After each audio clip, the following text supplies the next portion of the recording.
네, 안녕하십니까. 329페이지 2017년도 국가직 9급 7급 상입니다. 상반기 거. 하반기에 추가 채용이 있었고요. 첫 번째 1번입니다. 행정의 법률적 합성 원칙에 대한 설명으로 옳지 않은 것은 이렇게 되어 있네요. 전체로 다시 한번 정리하게 되면 우리 헌법에 따르게 되면 삼권 분립, 입법권과 행정권과 사법권을 구분을 하고 있고요. 이것을 산발이로 해가지고 지탱을 해가지고 만들어지는 게 이제 법치국가 원리, 법치주의 원리입니다. 법치주의 원리가 두 가지로 나눠지게 되고, 원래부터 포함이 되어 있었던 게 법률적 합성 원칙이죠. 법률적 합성 원칙은 원래부터 포함이 되어 있었다. 그 다음에 2차 대전 이후에 법적 안정성의 원칙, 법적 안정성의 원칙이 포함이 되었고요. 이 법률적 합성의 원칙, 법에 따라서 행동을 해야 된다라는 것이 다시 나눠지게 되면은 입법권에 적용되고, 행정권에 적용되고, 사법권에 적용되고 이렇게 됩니다. 그래서 헌법에 위반되는 법률을 제정해서는 안 되는 것이고, 법에 따라서 행정권 발동을 해줘야 되는 것이고, 그 다음에 법에 따라 재판을 하게 됩니다. 여기서 행정 영역에 적용되는 거, 우리가 이것을 이제 법치행정의 원리, 법치행정의 원리라고 하게 되고, 법치행정의 원리는 다시 세 개로 나눠지죠. 첫 번째, 법률의 법규 창조력.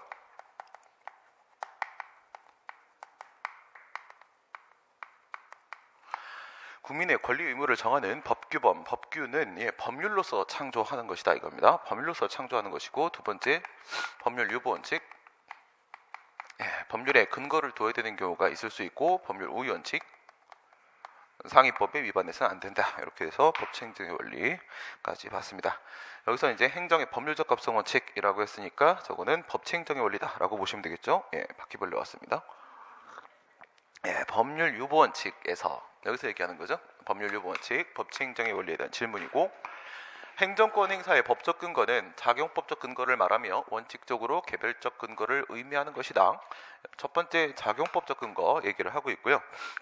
조직법상의 근거만 가지고 행정 처분 등을 할 수 있는 것이 아니라 작용법적 근거를 필요로 하는 것이 맞고, 여기까지가 법률유보 원칙입니다. 그러니까 조직법적 근거뿐만 아니라 작용법적 근거까지 있어야지 법률유보, 법률에 맡긴다, 법의 근거를 마련하였다라고 볼 수가 있고요. 원칙적으로는 개별적 근거를 가지고 있어야 된다. 원칙적으로는. 그래서 저거는 여러분들이 경찰권 발동에 대한 문제로 이해를 해주시면 됩니다. 경찰권 발동할 때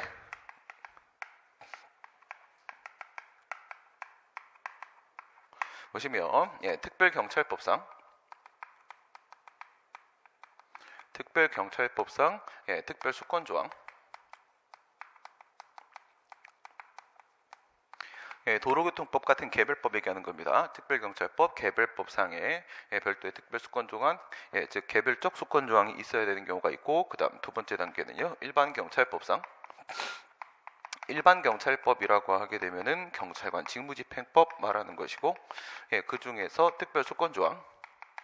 특별수권조항은 경찰관 직무집행법, 경직법 제3조 내지 8조, 3조에서부터 8조까지, 그 다음 10조 내지 10조의 4, 10조부터 10조의 4까지 표준적인 유형화된 직무조치에 대한 규정을 두고 있고, 만약에 이것도 없다면 일반경찰법상 경찰관 직무집행법 얘기하는 것이고요. 일반수권조항은 경찰관 직무집행법 제2조 7호 얘기하게 되는 것입니다. 이 중에서 이 두 가지가 바로 개별적 수권조항, 별도 규정이 있는 거고, 얘가 바로 개괄적 수권조항, 일반 조항이 되는 것입니다. 원칙적으로는 개별적 근거를 말하고 있어야 된다. 그런 얘기를 했고요. 두 번째, 법규의 명문의 근거가 없음에도 환경보전이라는 중대한 공익상의 이유 이렇게 나오게 되면은 이거는 뭐 재량권 행사한다 그 얘기가 되는 거죠. 공익상 필요에 따라서 하고 안 하고를 결정을 하게 된다. 산림 훼손 허가라고 하게 되면 산림 형질 변경 허가를 얘기하는 거죠. 산림 훼손 허가, 형질 변경 허가, 이거는 재량이죠. 재량이기 때문에 그 공익상의 이유로 거부하는 것이 가능하고요. 법률 요구 원칙에 비추어서 허용되지 않는다. 법의 근거가 없다는 게 아니라 법의 근거가 있고, 이거는 재량권 행사를 하는 것이기 때문에 가능합니다. 허용됩니다. 법에서 재량권을 부여를 하고 있는 것이죠. 법률에 따라서. 행정청이 행정처분 단계에서 당해 처분의 근거가 되는 법률이 위헌이라고 판단하여 그 적용을 거부하는 것은 권력분리 원칙상 허용될 수가 없다. 무슨 말이겠어요? 행정기관이 행정청이 판단했을 때 이거 위헌인 법률인데 라고 해서 집행을 안 해버린다. 그런 일은 존재할 수가 없는 겁니다. 그죠? 법에 따라 행동을 해야 된다라고 했어요. 이게 불가능하기 때문에 그래서 우리가 뭐라고 얘기해? 행정공무원 같은 경우에는 법률이나 법률조항이 헌법에 위반되는지 여부를 판단할 수 있는 권한도 없고 의무도 없다 이렇게 얘기하지 않습니까? 권한도 없고 의무도 없다. 이러한 측면에서 우리가 국가배상이라고 얘기했을 때 위헌인 법률에 근거한 처분이라고 하게 되면 과실이 인정되지 않는다라고까지 이게 연결이 되는 겁니다. 과실이 인정이 안 됩니다. 헌법에 위반된지 여부에 대한 판단할 수 있는 권한도 없고 의무도 없습니다. 그러면 이걸 생각을 해보세요. 만약에 상대방 국민이 소송을 제기했습니다. 소송을 제기해놓은 상태에서 위헌법률 심판 제청 신청을 하는 경우 누구도 할 수 있어요. 원고도 할 수 있지만 피고도 할 수 있습니다. 그렇기 때문에 행정청은 소송이 제기되었을 때 위헌법률 심판 제청 신청을 할 수 있을 뿐인 것이지 그 경우가 아닌 경우에는 헌법에 위반된다는 의심이 있다고 하더라도 헌법재판소의 결정이 나오기 전까지는 반드시 그 법률을 집행해야 되는 게 맞는 겁니다. 그 다음 네 번째, 납세 의무자에게 조세 납부 의무뿐만 아니라 스스로 과세 표준과 세액을 계산하여 신고해야 되는 의무를 부과하는 경우에 뭐 얘기하는 거예요? 고지 납부 방식이 아니라 신고 납부 방식의 세금들을 말하는 거죠. 신고 납부 방식에 해당하는 경우 이때는 그 세금 신고 그 자체가 부가 처분입니다. 알겠어요? 세금 신고 그 자체가 부가 처분이고 따라서 신고가 위법인지 판단할 때 우리가 처분의 위법성 판단하는 경우와 마찬가지로 중대 명백해야지만 그 신고가 무효다 이렇게 보게 됩니다. 중대 명백해야 된다. 뭐가? 신고가. 그래서 이건 단순한 신고가 아니라 부가 처분과 똑같은 겁니다. 부가 처분과 똑같은 거예요. 신고 납부 방식. 신고 의무 불이행에 따른 납세 의무자가 입게 될 불이익은 법률로 정해져야 하는 것이다. 납세 의무 얘기하는 거죠. 헌법 제59조에 있는 조세 법정주의 원칙, 조세 법률주의 원칙 그거 얘기를 하고 있는 것이고요. 고지 납부 방식이 아니라 신고 납부 방식인데 그런데 신고 안 했을 때 또는 허술하게 신고를 했을 때 허위로 신고를 했을 때에 따른 불이익 규정이 없다면 누가 신고를 하겠습니까? 그죠? 그래서 여기까지가 뭐가 적용되는 거야? 여기까지가 바로 납세 의무. 헌법상의 국민의 납세 의무에 이게 바로 본질적 사항입니다. 본질적 사항에 해당을 하는 겁니다. 신고 납부 방식으로 세금을 부과하는 경우에 있어서 그에 따른 불이익에 대한 내용까지가 바로 납세 의무의 본질적 사항이기 때문에 뭐가 적용되는 거야? 의회 유보 원칙이 적용됩니다.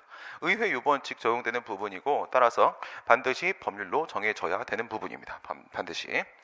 그 다음 두 번째 보겠습니다. 2번 기억의 리을의 행정기관을 바르게 연결한 것은 행정주체의 의사를 결정하는 권한만을 가지고 이를 외부에 표시할 권한을 가지지 못하는 기관. 우리가 일반적으로 행정청이라고 하게 되면 조직법상 행정청 얘기할 때 결정권과 함께 표시권까지 가지고 있어야 된다라고 얘기합니다. 지금 여기서 말하고 있는 것은 결정권은 있지만은 표시권이 없다 이런 얘기를 한 거예요. 그건 행정청이 될 수가 없다 이거죠. 그래서 내부적 의결기관을 여러분들이 찾으시면 되는데 내부적 의결기관의 대표적인 케이스가 바로 징계위원회입니다. 징계위원회. 모두 마찬가지죠. 처분적 조례에 있어서 지방의회 역시도 마찬가지가 되는 것이죠. 얘들은 단순히 내부적 의결기관에 불과한 것이고요. 징계위원회, 지방의회. 그 다음 그렇게 해서 징계 의결을 하게 되면은 그에 따른 외부 표시권은 누가 가지고 있다? 징계권자가 가지고 있는 거고 그 다음에 외부 표시권, 공포권은요. 그거는 집행기관으로서 지방자치단체장이라거나 아니면 교육감이라거나 이렇게 행정청이 가지고 있는 게 맞는 겁니다. 단순한 내부적 의결기관 그러면 징계위원회 얘를 찾으시면 되는 거고 행정청의 명을 받아서 행정청이 바란 의사를 집행하여 행정상 필요한 상태를 실현하는 기관 여기 써 있네요. 집행기관입니다. 집행기관 그러니까 우리가 그냥 알고 있는 행정기관이에요. 행정기관. 공무원 말하는 겁니다. 공무원. 그래서 소방공무원 이거를 찾아주시면 되겠죠. 소방공무원. 그 다음 행정주체 의사를 자기 이름으로 외부에 표시할 수 있는 권한을 가진 기관 표시권 가지고 있죠. 표시권 가지고 있으면 얘가 바로 행정청이 되는 겁니다. 행정청 그러면 3번 계속 타보시게 되면 중앙행정심판위원회 행정청입니까? 그렇죠. 이거 왜 물어본 거예요? 2008년도 2월 29일 날 행정심판법이 개정되기 전까지는 행정심판위원회는 위에 있는 징계위원회와 마찬가지로 단순한 내부적 의결기관에 불과했었습니다. 그런데 2008년도 이후부터는 행정심판위원회가 단순히 심리의결까지만 하고 끝내는 것이 아니라 재결까지 하게 되죠. 재결을 할 수 있는 행정청의 지위를 행심위가 갖게 됩니다. 지금 같은 경우에는 심리의결기관이라고 하지 않고 심리재결기관이라고 합니다. 심리재결기관. 이제는 단순한 내부적 의결기관이라 행정청에 해당을 한다. 그 다음 리을. 행정청에 소속되어 행정청의 의사결정을 보조하거나 금명을 받아서 사무에 종사하는 기관, 보조기관 말하는 것이고요. 뭐 차관이라거나 실장이라거나 국장이라거나 이런 친구들이 대표적인 보조기관에 해당을 한다. 이렇게 볼 수 있겠죠. 그 다음 봅니다.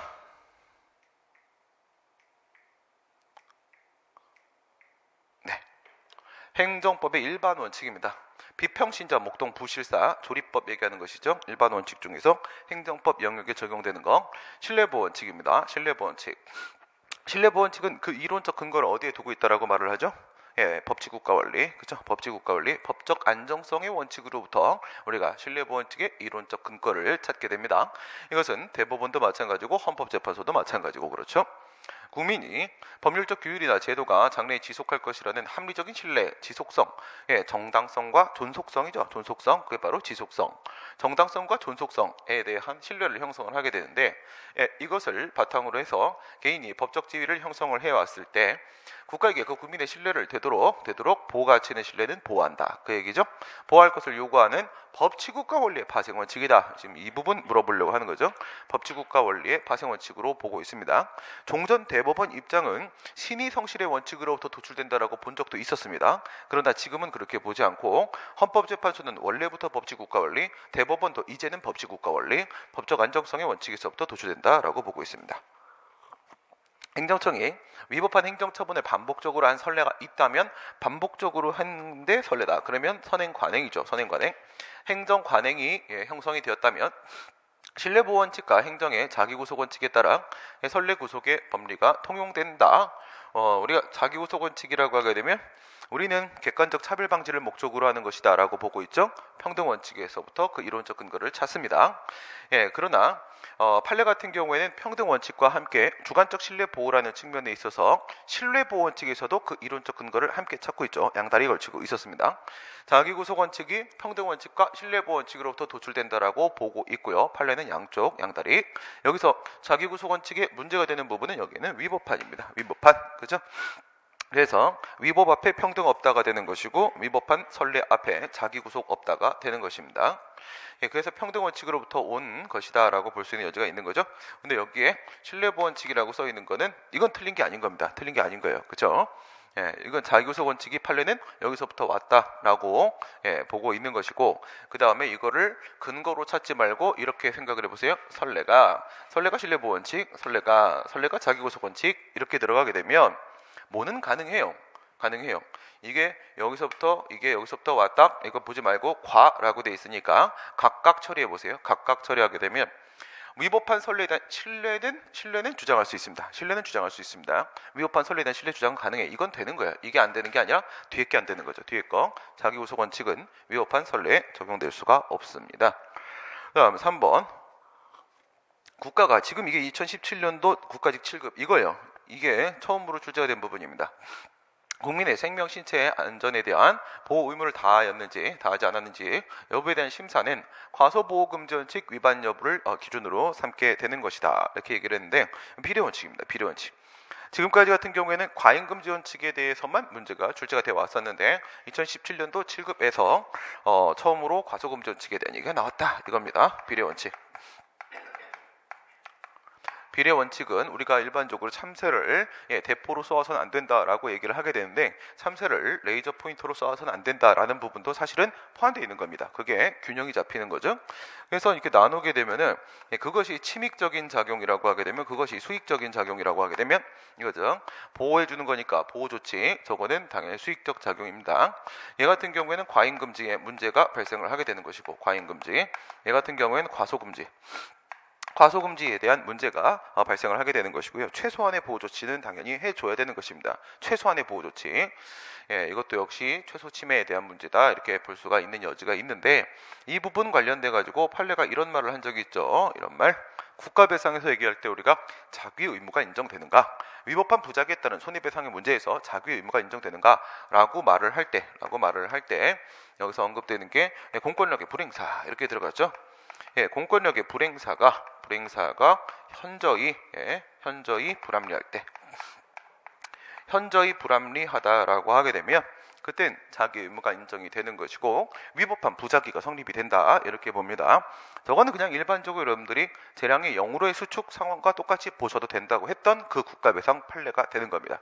과소금지 원칙을 판시한 바가 있었습니다. 과소금지 원칙. 그 다음 4번 진정소급입법, 부진정소급입법, 소급 적용 다 마찬가지가 되는 것이죠. 비교를 하시게 되면 소급을 합니다. 소급을 하는데 소급표의 문제입니다. 소급을 하게 되는데 진정소급, 진정소급 이거는 뭐일 수도 있고 뭐일 수도 있어요. 입법일 수도 있고 적용일 수도 있고. 그래서 그 입법이 국회가 만드는 법률일 수도 있겠고, 그 다음에 행정입법일 수도 있겠고, 그 다음 처분 같은 적용일 수도 있겠고, 다 상관없습니다. 그 다음 여기서 부진정, 부진정, 소급, 입법, 적용 다 마찬가지가 되는 것이죠. 입법하고 적용. 비교하게 되면 진정이라고 하게 되면 그것이 사실관계나 법률관계가 이미 완성되어 있는 상태를 말하는 거죠. 완성되어 있는 상태. 그 다음에 얘 같은 경우에는 완성되지 않았다 이거죠. 미완성의 상태. 이렇게 들어가게 되면 무엇과 무엇을 비교하는 것이다? 국민의 신뢰보호에 대한 문제하고요. 그 다음에 법령 개정의 공익상 필요에 대한 문제, 법령 개정의 공익상 필요, 그 다음에 국민의 신뢰보호의 사익보호의 요청, 양쪽을 이제 형량을 할 거 아니겠습니까? 그래서 법령 개정을 하는 거하고, 그 다음에 국민의 신뢰보호라는 양법익을 이렇게 비교를 해보시게 되면요. 이제 왼쪽이 공익이죠. 왼쪽이 공익이 되고 이쪽이 이제 사익이 되고 이렇게 가게 될 거란 말이에요.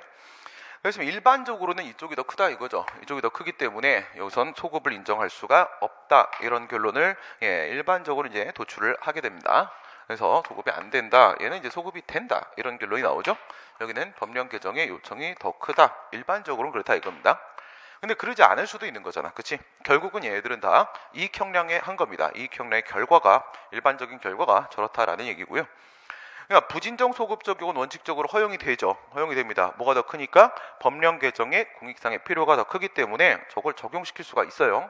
하지만 소급표를 요구하는 공익상의 사유와 신뢰보호의 요청 사이에 형량 과정에서 원래 이익형량 한 거고, 신뢰보호 관점이 입법자의 형성권에 제한을 가할 수 있다? 제한을 가할 수 있다 이거죠. 제한을 가할 수 있다.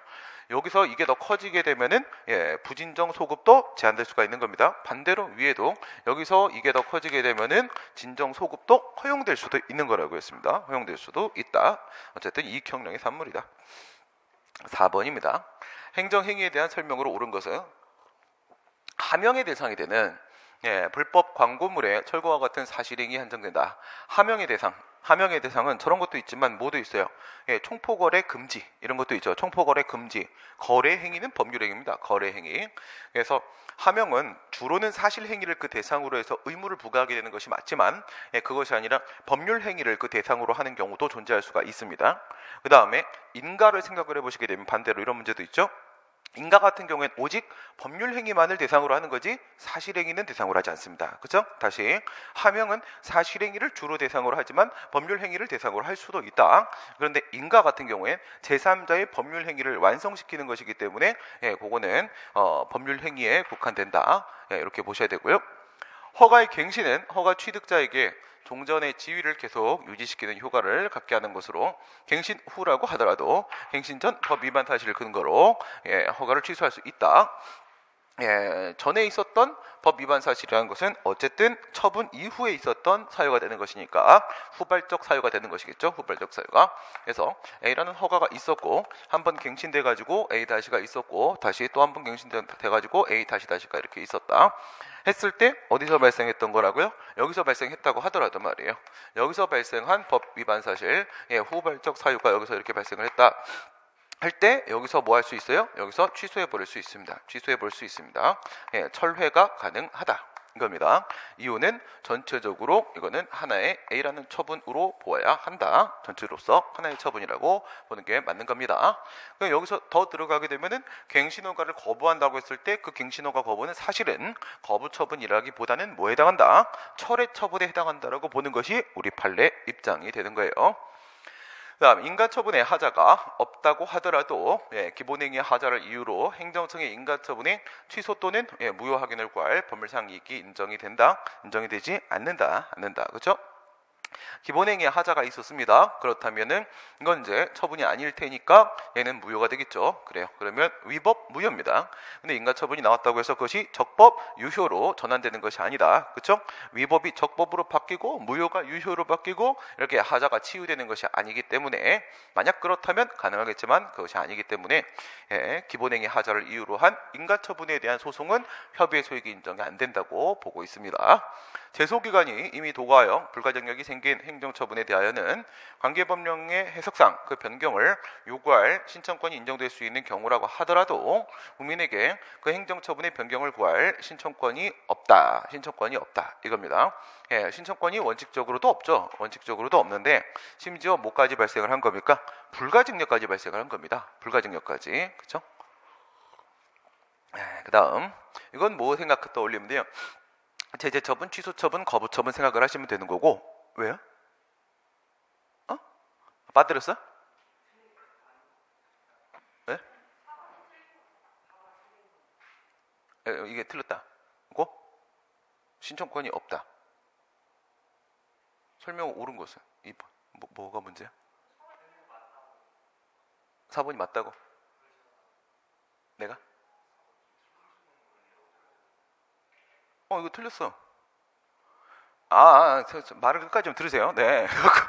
무슨 말을 하는 거냐. 이제 이해가 됐네. 그러니까 원칙적으로 신청권이 없다고요. 그 다음 얘기가 뭐냐면, 이런 경우가 예외적으로 있을 수가 있다고. 그러니까 이거는 국어 문제로도 틀린 거야. 국어 문제로도. 변경을 요구할 수 있는 신청권이 인정되는데 신청권이 없는 건 말이 안 되는 거잖아. 그래서 이건 법리를 몰라도 이건 국어적으로도 완전히 틀린 얘기가 되는 것이고요. 원칙적으로는 뭐가 안 돼? 제재처분, 취소처분, 거부처분. 얘들 같은 경우에 원칙적으로 신청할 수 있는 권리가 없는 거 아니겠습니까? 근데 이걸 생각을 해봐. 이걸 생각을 하게 되면 만약 변경을 해달라고 했다. 변경이라는 것은 앞에 것을 취소하고, 그렇죠? 앞에 있는 처분을 취소하고 그 다음에 뒤에 있는 처분을 새로 발령하는, 이게 결합되어 있는 거 아니겠습니까? 그래서 그 안에 뭐가 포함되어 있어요? 취소가 포함되어 있어요. 취소가. 그러니까 우리가 변경을 신청한다라고 하게 되면 취소를 신청하는 거랑 매한가지로 보시면 되는 거고요. 원칙적으로 인정이 안 돼요. 인정이 안 되는 데다가 심지어 불가증력까지도 발생이 한 상황이란 말입니다. 그런데 예외적으로 해석상 인정될 수 있는 경우도 있다는 거예요. 경우도 있는데 인정이 되는데 인정이 안 된다라고 했으니까 당연히 틀린 거죠. 원칙적으로 안 되는 겁니다. 원칙적으로. 공법상 계약에 대한 설명으로 옳지 않은 것은 지방자치단체를 당사자로 하는 계약에 관한 법률에 따라서 국가를 당사자로 하는 계약에 관한 법률도 다 마찬가지인 거죠. 지방자치단체가 당사자가 되는 이른바 공공계약, 저 뭐 얘기하는 거예요? 조달계약 얘기하는 거죠. 조달계약. 조달계약, 영리행정, 조달행정, 조달, 사법관계, 순수한 사법관계죠. 바로 떠오르는 겁니다. 본질적인 내용이 사인 간의 계약과 다를 바가 없다. 그렇죠? 조달이라고 하게 되면 사법관계 문제고 이거는 사법상 계약이라고 보는 것이 일반적이죠. 공법상 채용계약에 대한 해제 의사표시는 공법상 계약입니다. 공법상 계약의 해지. 공무원에 대한 징계처분과 달라서 행정절차법에 의하여 그 근거와 이유를 제시해야 되는 것은 아니다. 행정절차법에는 신입처지에 이렇게 있죠. 신입처지에 신고, 그 다음에 입법예고, 처분절차, 지행정지도, 행정예고 이렇게 있는데 공법상 계약은 포함이 안 돼 있죠. 그리고 공법상 계약은 어떤 경우에도 3번에 해당하는 처분절차, 처분에도 해당할 수가 없습니다. 그래서 23조에 해당하는 이유 제시 규정이 적용되지 않는 게 맞고요. 그 다음 택시 회사들의 자발적 감차와 그에 따른 감차 보상금의 지급 및 자발적 감차 조치의 불이행에 따른 행정청의 직권 감차 명령을 내용으로 하는 택시 회사들과 행정청 간의 합의는 대등한 당사자 사이에서 체결한 공법상 계약에 해당을 하므로 그에 따른 감사명령은 행정청이 우월한 지에서 행하는 공권력 행사로 볼 수가 없다. 뭐 이게 계약의 형식을 이렇게 띠고 있다고 하더라도 이건 내용이 처분이에요. 내용이. 그렇죠? 그래서 이건 처분입니다. 감사 의무 부과하는 거예요. 감사 의무 부과하는 거기 때문에 이건 하명입니다. 하명. 그래서 계약의 형식을 띠고 있다고 하더라도 그 내용이 의무를 부과하는 경우에는, 하명의 경우에는 처분으로 보는 게 맞고요. 공법상 계약의 무효 확인을 구하는 당사 송해 청구는 당해 소송에서 추구하는 권리 구제를 위한 다른 직접적인 구제 방법이 있는 이상 소송 요건을 구비하지 못한 위법한 청구이다. 이거 좀 그렇죠. 위법한 청구가 아니라 부적법한 청구이다. 이렇게 말을 하는 게 정확하겠습니다. 그렇죠? 소송을 제기하는 것은 적법, 부적법에 대한 문제, 그 다음에 행정청이 처분을 하는 것은 적법, 위법에 대한 문제, 이렇게 보는 것이 맞고요. 그렇게 했을 때 우리가 여기서 이제 행위소송이 있고, 그 다음에 여기서 권리소송이 있고, 이렇게 있을 때 뭐랑 비교를 하시는 거냐면 확인소송, 항고소송으로서의 무효확인소송 생각을 하시면 되는 거죠. 여기도 이제 확인소송, 뭐 채무 부존재 확인의 소, 뭐 이런 것들 생각하시면 되는 겁니다. 공무원 지위 확인의 소, 이런 것들 생각을 하시면 되는 거죠. 얘네들 같은 경우에 뭐에 영향을 받는다고 했죠? 이행소송입니다.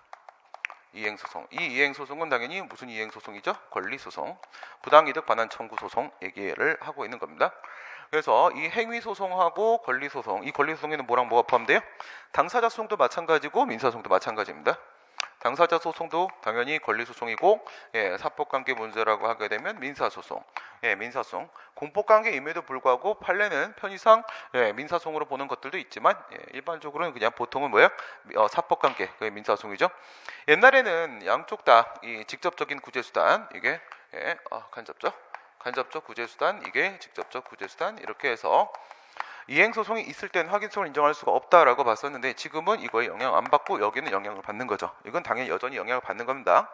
그러니까 당사자 소송의 경우에 있어서 그게 확인소송이라고 하게 되면 확인해익 얘기하는 거예요. 확인해익, 보충성, 직접적인 구제 방법으로서 이행소송이 있는지를 따질 필요가 있습니다. 권리소송, 원래 그런 거고, 무효확인소송, 항고소송은 이제는 필요가 없다라고 얘기를 했던 것이죠. 기속력으로서 원상회복 의무를 인정했던 하수도 원인자 부담금 사건 판례에서 최초로 2008년도에 우리 판례가 보충성의 원칙을 깼습니다. 행정절차법상의 사전통지입니다. 21조죠. 21조. 사전통지는 의견 청취의 필수적인 전치 절차입니다. 그래서 항상 사전통지와 의견 청취, 의견 진술은 같이 묶어서 여러분들이 돌아다니셔야 되는 거고요. 처분의 사전통지가 적용되는 제3자는 무슨 말이에요? 사전통지 21조하고 22조 3항에 있는 의견 제출하고 여러분들 생각을 해보시게 되면 누구한테 하도록 되어 있습니까? 법에 당사자 등에게 하도록 되어 있죠. 여기서 당사자는 누가 되는 겁니까? 처분의 직접 상대방이 되는 것이죠. 그렇다면 여기서 말하는 제3자는 바로 등 얘기하는 겁니다. 등. 제3자는 즉 등은 뭘 말하는 것이다? 행정청의 직권 또는 신청에 따라서 행정 절차에 참여하게 한 제3자, 이해관계인으로 한정되는 것이지 제3자로 다 되는 건 아니라고 했습니다. 그래서 이게 제3자효 행정행위라고 해서요, 상대방한테 수익적이고 제3자한테 침익적이다. 침익 맞는데 그렇다 하더라도 제3자에게 사전 통지를 해야 되는 의무가 부과되는 건 아닙니다. 얘가 참여를 하지 않은 이상은 말이죠. 등 부분 얘기하는 겁니다. 제3자 참여를 했어야 됩니다. 참여했어야 되는 거고, 공기업 사장에 대한 해임 처분 과정에서 처분 내용을 사전에 통지받지 못했고 해임 처분 시에 법적 근거, 구체적인 해임 사유를 제시하지 못했다며, 얘 같은 경우 공기업 사장에 대한 해임 처분 같은 경우에는요, 저게 처분이 맞고요. 처분이 맞고 저게 행정절차법 제3조 2항에 행정절차법을 적용하지 않는 예외 사유에 해당하지 않습니다. 해당하지 않기 때문에 얘는 뭐랑 달라? 공무원에 대한 우리 직위해제 처분 같은 경우에는 3조 2항의 예외 사유에 해당을 하기 때문에 행정절차법 적용을 안 받는다고 했죠. 국가공무원법 75조의 처분 사유 설명서 교부 적용을 받아서 그에 준하는 절차가 인정이 되는 상황이었는데, 얘 같은 경우에는 그와 같은 공무원에 대한 직위 해제와 상황이 좀 다르기 때문에 처분은 맞는데 행정절차법에 적용을 받습니다. 그러면 여기서 얘기하는 건 뭘 얘기하는 거야? 법적 근거와 구체적 해임사를 제시하지 못했다면 사전통지 적용될 수 있다는 거예요. 21조 행정절차법 적용될 수 있다고요. 그 해임 처분은 위법하지만 당연 무효는 아니다. 그러니까 행정절차법이 적용된다는 사실만 알면 뭐로 연결시킬 수 있어? 행정 절차법상의 절차상 하자는 우리 판례가 일관되게 취소 사유로 보고 있잖아. 취소 사유로. 그죠? 그걸로 연결을 시킬 수가 있는 겁니다. 서문의 상대방이 이미 행정청에 위반 사실을 시인하였다는 사정은 이것도 자주 나온 얘기죠. 사전 통지에 예외가 인정되는 의견 청취가 현저히 곤란하거나 명백히 불필요한 경우에 해당한다라고 볼 수가 있느냐? 없다 이겁니다. 긴급재판 곤란 포기죠. 긴급재판 곤란 포기 이렇게 했을 때 여기까지가 사전 통지고 포기까지 포함을 시키게 되면 의견 청취의 예외 사유가 되는 것이죠. 여기서 지금 이제 곤란 얘기하는 거예요. 곤란. 당사자의 권익을 제한하는 처분인데 뭐 한다고? 의견 청취가 곤란하거나 명백히 불필요하냐. 근데 이건 뭘 기준으로 봐야 되는 거냐면 행정처분의 성질 가지고 보는 겁니다. 성질.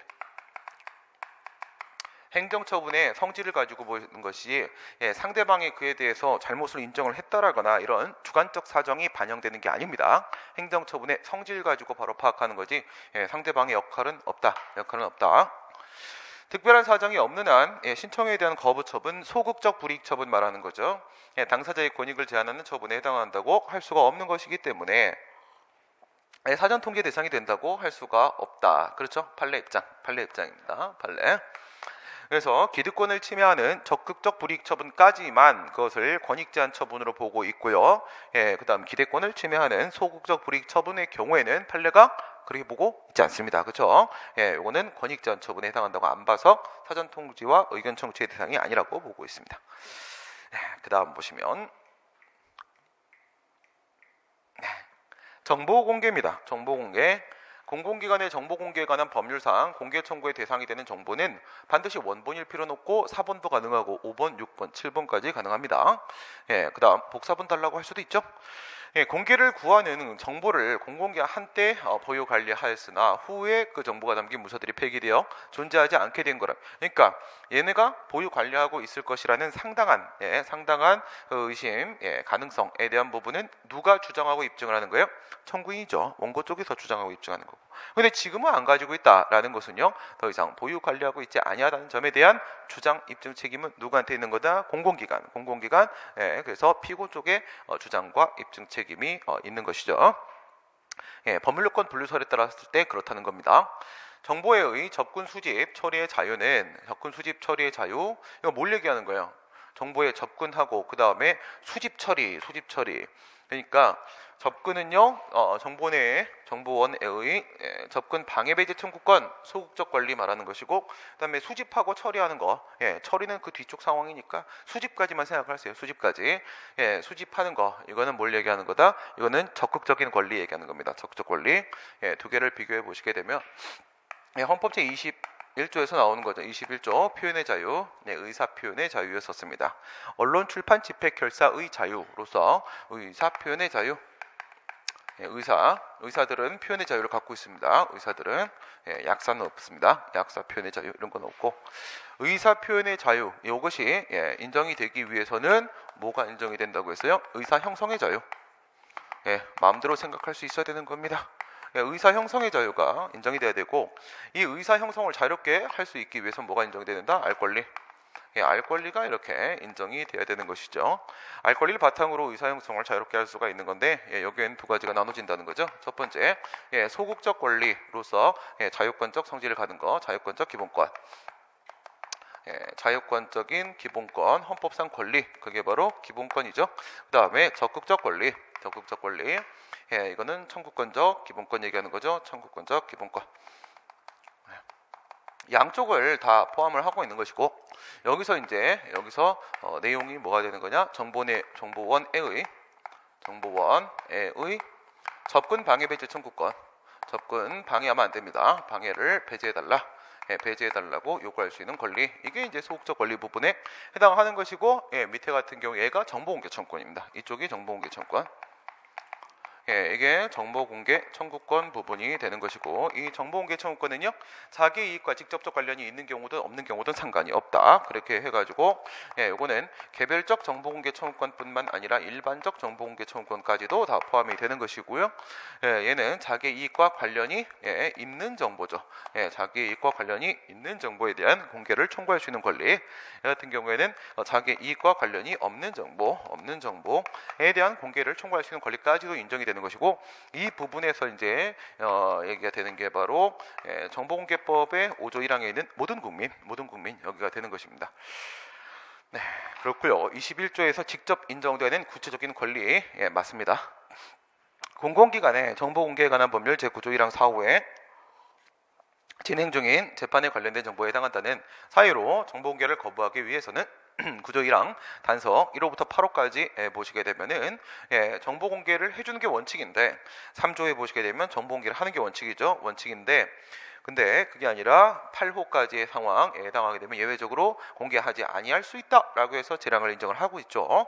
그중에 4호를 말하고 있는 것이고, 정보가 진행 중인 재판에 소송 기록 자체에 포함된 내용이어야만 하는 것이 아니라 뭐면 되는 거예요? 공정한 재판을 저해할 수 있는 것이면 뭐든 다 되는 겁니다. 공정한 재판을 방해할 수 있는 것이라고 하게 되면 다 포함될 수가 있는 거죠.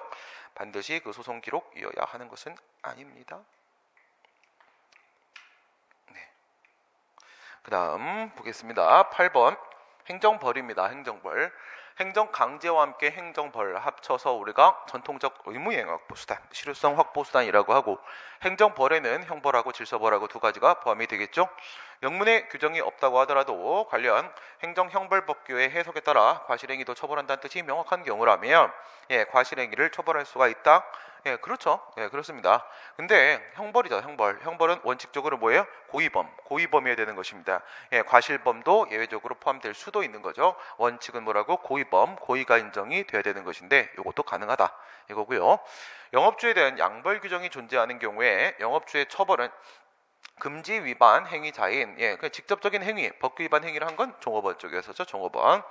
범죄 성립이나 그에 대한 처벌을 전제로 하는 것이 아니다. 그렇죠. 둘을 비교를 하라고 했습니다. 실제로 잘못한 거는 이제 종업원이다 이겁니다. 종업원이다. 종업원. 그런데 누구까지도 벌을 하게 된다고? 사용주, 영업주, 사용주까지도 이렇게 벌을 하게 되는데, 얘 같은 경우에는 이제 법규 위반 행위를 이제 직접 한 거니까 그 행위에 대한 벌을 가하게 되는 겁니다. 그래서 얘는 법규 위반 행위에 대한 책임을 묻는 거고 처벌을 하게 되는 거고, 얘 같은 경우에는요, 얘는 관리감독이죠. 관리감독상의 소홀 부분에 대해서 이제 책임을 묻게 되는 것인데, 이게 종업원에 대해서 처벌을 했냐 안 했냐 이것이 전제 조건이 되는 게 아니다. 전제 조건이 되는 것이 아니다 이겁니다. 전제 조건이 되는 것이 아니고 얘들은요 별개입니다. 별개. 독립된 형벌, 독립된 벌에 해당을 한다. 그 다음 질서 아니구나. 범칙행위 미치지 않는다. 통고처분에 의해 범칙금을 납부한 경우에 통고처분 우리가 경범죄 처벌법에 따라서 경찰서장이 범칙금을 부과했다 이렇게 생각을 해보게 되면요, 규칙을 이제 위반을 했습니다. 원래는 벌금을 부과해야 되는 것인데 한 단계 낮춰가지고 전과자 양산 방지라는 측면에서 범칙금을 부과를 하기도 하죠. 법의 근거가 따로 있어야 되는 것이고, 그 납부의 효력에 따라 다시 벌을 받지 아니하게 되는 행위 사실은 또 다시 벌 주면 그건 이중처벌금지에 걸리는 건 맞습니다. 맞는데 이건 형사처벌과 똑같이 취급을 하는 거예요.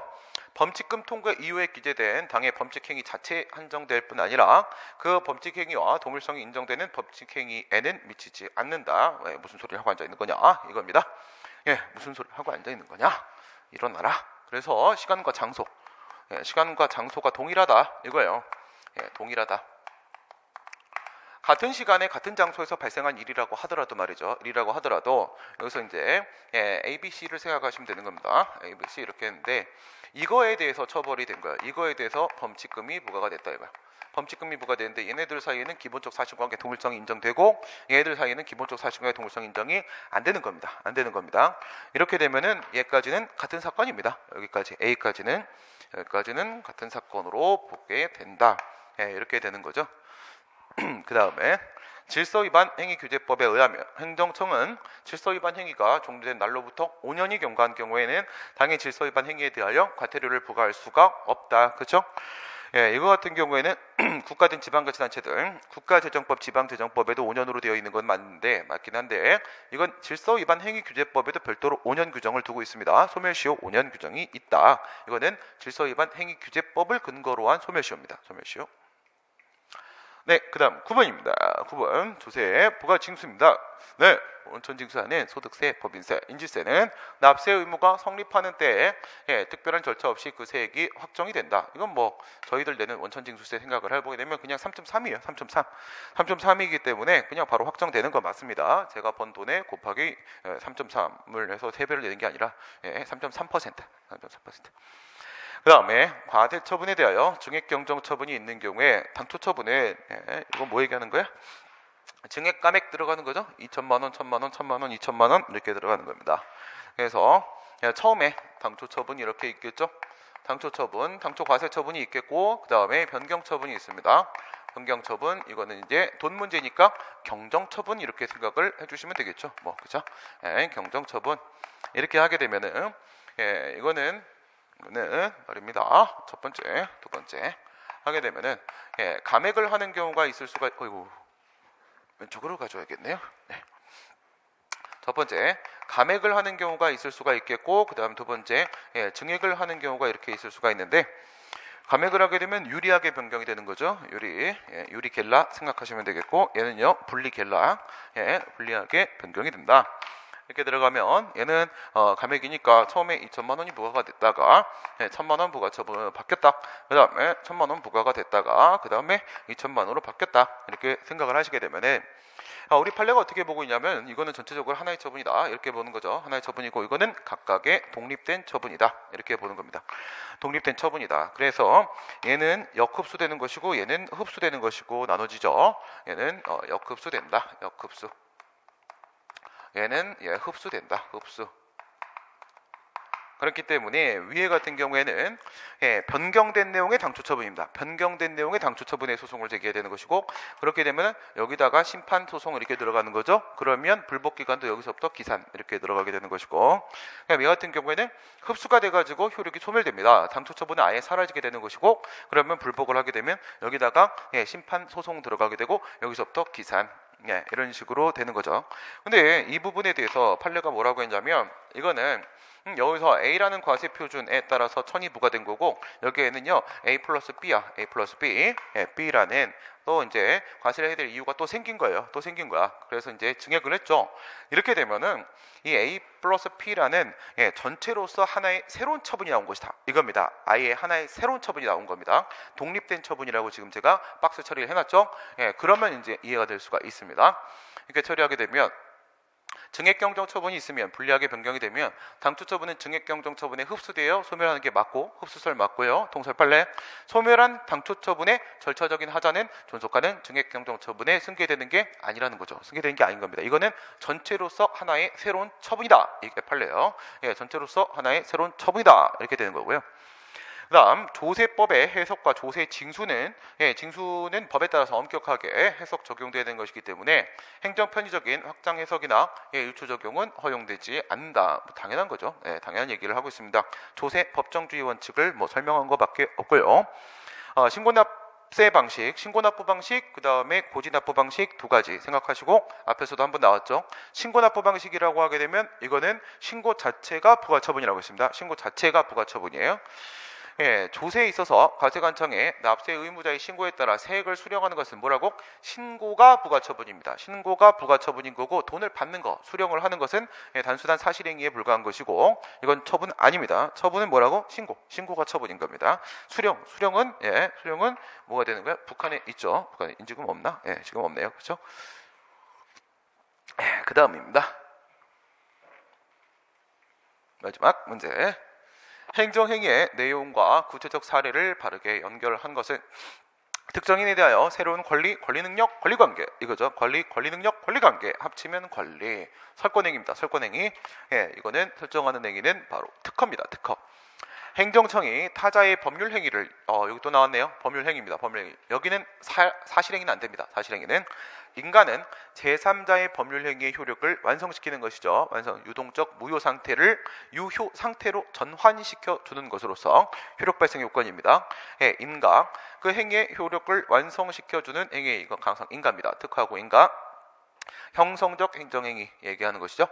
도시 및 주거환경 정비법상의 주택 재건축 정비사업조합의 설립인가, 예, 종전에는 항상 인가, 니은으로 봤었고 지금은요, 예, 기억 플러스 니은, 예, 기억에 해당한다, 특허에 해당한다라고 보고 있습니다. 판례가.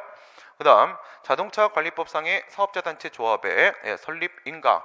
예, 이거는 자기들끼리 이제 설립을 하겠다고 결의를 하잖아요. 이거는 항상 인가죠. 인가. 그 다음 도시 및 주거환경 정비법상의 도시환경 정비사업조합이 수립한 사업시행계획 인가, 관리처분계획 인가, 예, 이런 인가들은 전부 다 인가죠. 항상 인가에 해당하는 게 맞고, 비교하면서 D번 비교하면서 도시 및 주거환경 정비법상의 토지 등 소유자들이 조합을 따로 설립하지 않고 토지 등 소유자가 직접 할 때 시행하는 도시환경 정비 사업시행 인가, 똑같은 사업시행 인가인데 밑에 거는 특허 이렇게 해당하는 거죠. 예, 조합이 있으면 인가, 그 다음에 조합이 없으면 특허. 그 다음 출입국 관리법상의, 예, 체류자격 변경 허가, 그래서 외국인에 대한 체류자격 변경 허가, 귀화 허가, 이런 건 전부 다 뭐예요? 신분 설정 행위로서의 특허에 해당한다. 여러 번 나왔던 얘기가 되겠습니다. 그래치게 되면은 기억에 특허에 해당을 하는 것은요, A하고 D하고요, E네요. ADE가 기억이고, 그 다음 니은 인가에 해당을 하는 것은요, 인가에 해당하는 것은, 예, B하고 그 다음에 C입니다. B하고 C, 이게 항상 인가, 이렇게 되겠습니다. 네, 10번까지 다 풀어봤습니다. 오늘 여기까지 하도록 하겠습니다. 수고하셨습니다. 고생하셨습니다.